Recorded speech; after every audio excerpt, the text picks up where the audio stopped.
'n hartlike welkom aan elkeen van julle wat ook vanoggend so die lig ingeskakel is na hierdie erediens. En God het 'n baie besonderse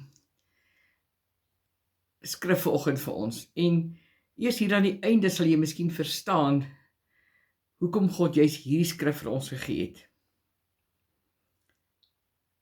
God sê vanoggend vir jou en vir my, stop hartaanvalle. En nou mag jy dalk vir my vra, wat weet ek daarvan? Nee, ek weet niks nie. Maar God weet alles. En daar seker niemand wat jou en my beter ken as God nie. Ons liggame, ons gesondheid, ons alles beter ken nie, want hy het jou immers gemaak. En hy weet wat vir jou en vir my die beste is. En weer eens wil God elkeen van ons op hierdie Sondagoggend kom help. Onder leiding van die Heilige Gees en in die lig van sy woord, wat die enigste waarheid is. Nou die skrif wat God vanoggend vir jou en my kom gee, vind ons daar in Lukas 18. Lukas 18 vers 7 en 8. Daar staan: Sal God dan nie aan sy uitverkorenes wat dag en nag tot hom roep reg doen nie? Sal hy hulle lank laat wag? Ek sê vir julle, hy sal hulle help en gou ook.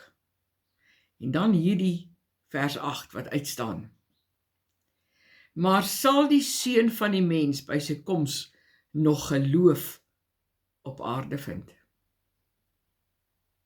So geliefdes, hierdie is 'n ernstiger vraag as wat enigiemand van ons regtig ooit besef. Want ek hoor hoe die Heilige Gees vir my baie duidelik sê, wat God soek, wat die hemel soek, is God-seekers op aarde. Hy sien dit nie.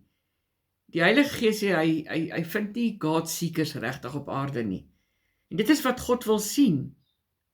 Mense wat God soek. Dit is 'n God-seeker. En hier is 'n baie ernstige aanklag, geliefdes, teen die mensdom.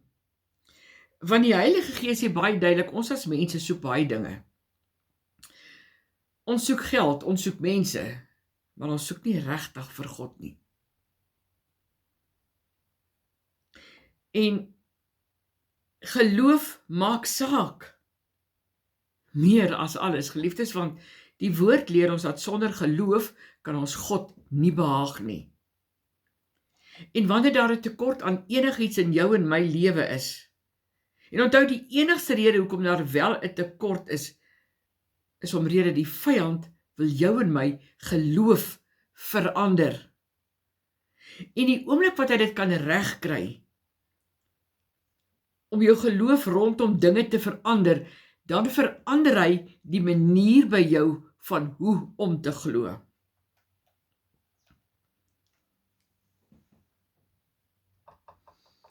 En nou geliefdes, die engel stel dit vir ons soveel makliker. Faith is jou geloof. Luister mooi. En belief is om te glo. Die woord sê dat selfs die wonderwerke wat Jesus gedoen het, was om ons as mense se manier van glo te kom verander. Selfs toe Jesus vir Lazarus uit die dood uit opgewek het, was dit so die mense kan glo. Dis hoekom hy dit gedoen het. En daarom, geliefdes, en jy moet baie mooi hoor vanmôre, is faith en belief nie dieselfde nie. En ek sê ek moet dit in Engels sê, want dit is net makliker. Want jy kan wel geloof hê, maar jy kan heeltemal iets anders glo. Onthou, faith is geloof en belief is om te glo. God sê hy wil ons kom reghelp deur ons te verander. En die manier waarop God dit gaan doen, is om jou en my denkwyse te verander. Ons dink verkeerd, geliefdes. Dis ons probleem, die boot tussen ons ore, ons koppe. Ons dink verkeerd. Want om te glo verander jou denkwyse, want die oomblik wat jou denkwyse verander, wat gebeur? Dan is daar 'n vloei na jou hart toe. Ons gaan dit in die woord sien. Want dit is jou gedagtes wat 'n blokkasie na jou hart toe veroorsaak.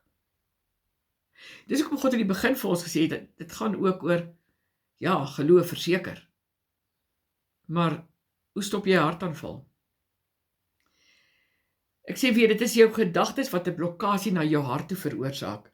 Want die woord sê, uit jou hart vloei al die dinge van die lewe. Luister wat staan daar in Spreuke 4 vers 23. Wees veral versigtig met wat in jou hart omgaan, want dit bepaal jou hele lewe. Luister wat sê die NIV, dit is die New International Version. Daar staan, above all else, guard your heart, for everything you do flows from it. Nou dit geliefdes, lê klem daarop, dat die hart is die senter van 'n persoon se gedagtes, van jou emosies, van jou begeertes. Want dit dien as die bron, jou hart dien as die bron van jou aksies en jou besluite. En dit is ook noodsaaklik om jou innerlike lewe teen negatiewe invloede te beskerm. God kom waarsku ons teen hierdie dinge. En hierdie skrifte wat God gee vandag, sal jy sien, is nie onbekend nie. Ons ken dit. Maar wat maak ons daarmee? Het ons dit ooit so binne konteks gekry? Soos vanoggend. Nee, ek weet dit is nie so nie. Want hier is ook vir my absoluut mind-blowing gewees. So geliefdes, na aanleiding van hierdie skrif, hoe stop jy 'n hartaanval? God sê in sy woord, deur die vloei van jou gedagtes na jou hart toe oop te hou. Kom ons lees vers 23 weer uit die NIV.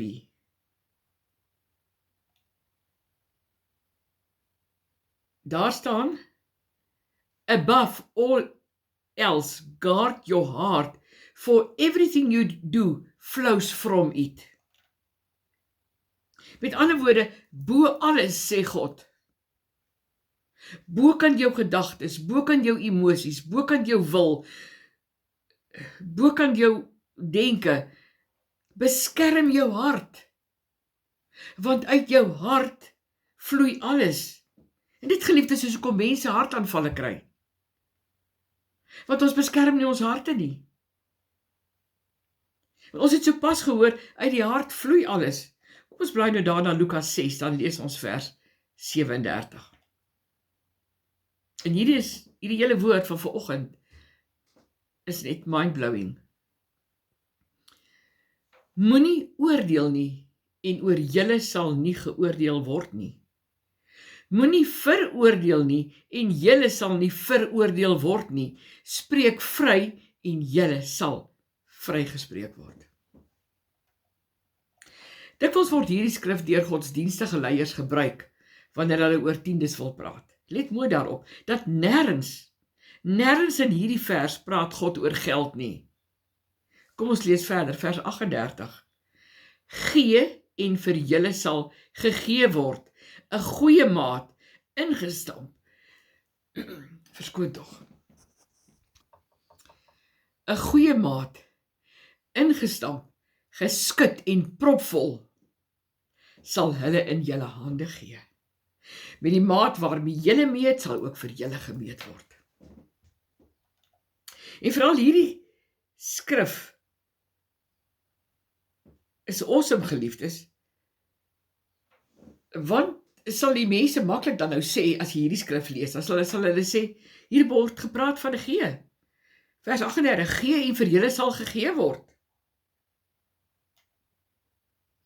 Hulle sê maklik, jy moet gee, dit staan in die woord. Gaan lees dit. Lukas 6, 38.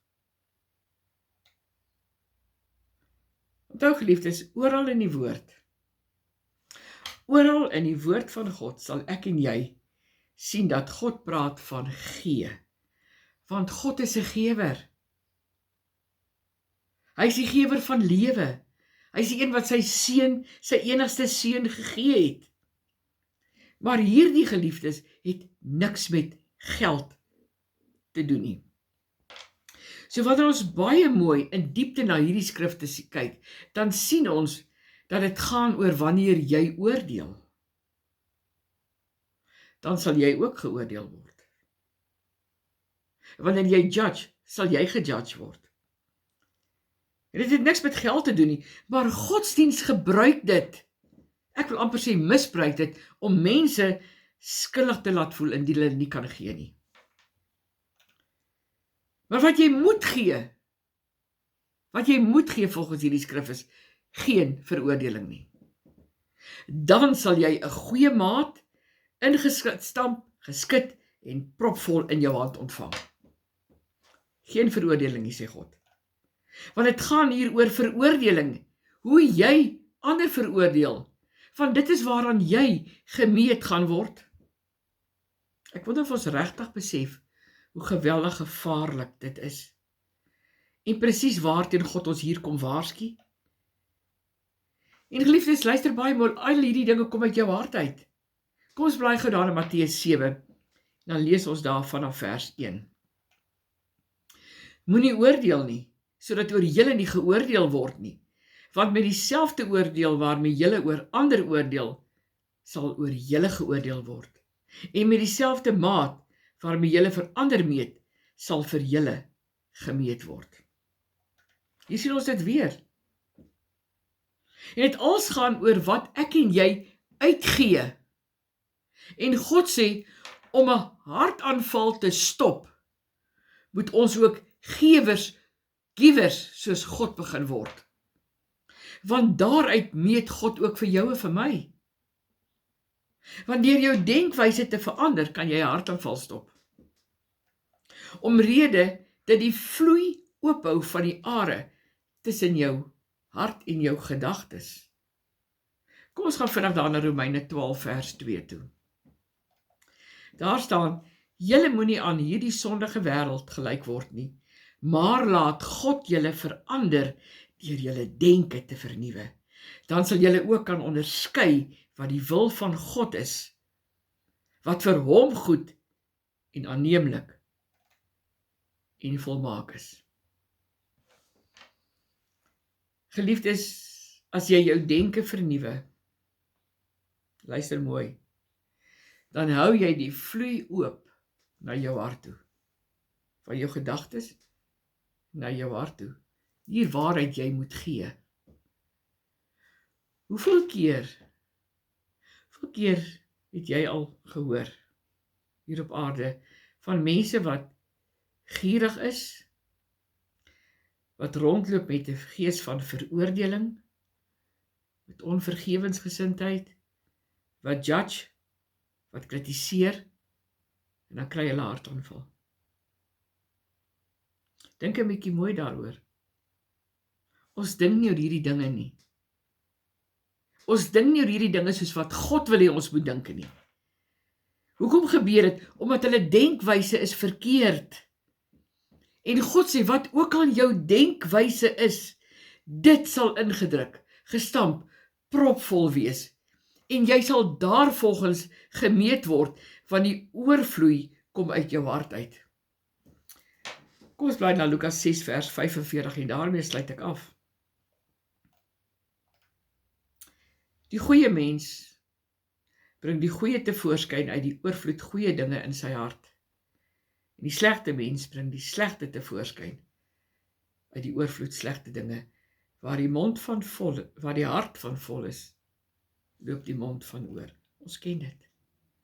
Waar die hart van vol is, kom by jou mond uit. God sê, jou hart loop oor van wat jy in jou gedagtes dink. Jou hart loop oor van wat jou gedagtes dink. En hoe stop jy hartaanval? Deur jou gedagtes te verander, sodat wat jy ook al spreek uit jou hart uitkom. Verder sê God, jy sal gemeet word aan wat uit jou hart uitkom, en jy sal geoordeel word aan wat uit jou mond uitkom. Wow! Kan ek dit weer 'n keer herhaal? Om seker te maak, jy hoor dit? Jy vat dit? God sê, jou hart loop oor van wat jou gedagtes dink. En hoe stop jy hartaanval? Deur jou gedagtes te verander. Sodat wat jy ook al spreek, wat ons praat, uit jou hart uitkom. Verder sê God, jy sal gemeet word aan wat uit jou hart uitkom en jy sal geoordeel word aan wat uit jou mond uitkom.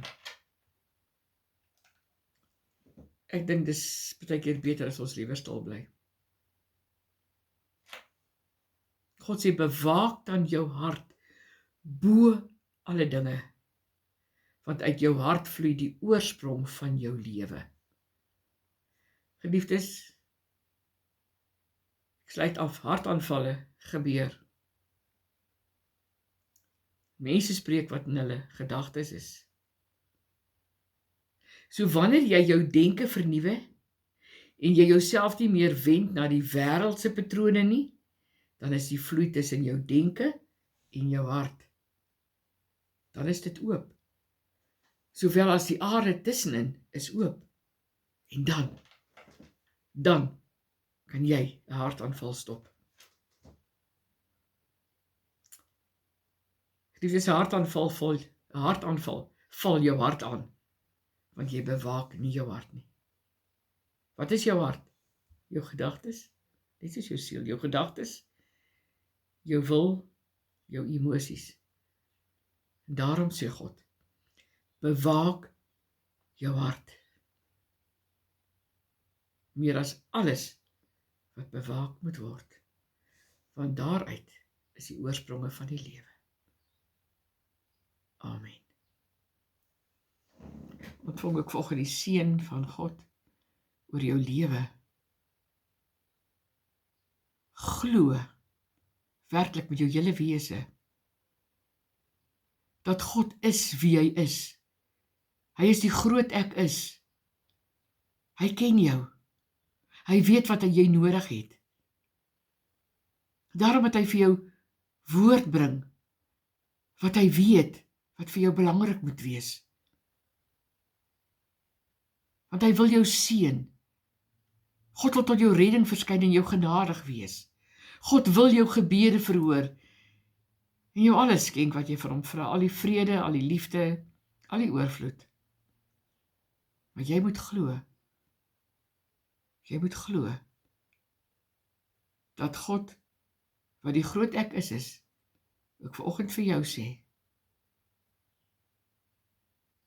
ek is wie ek sê ek is. Ek is die een wat jou wil seën.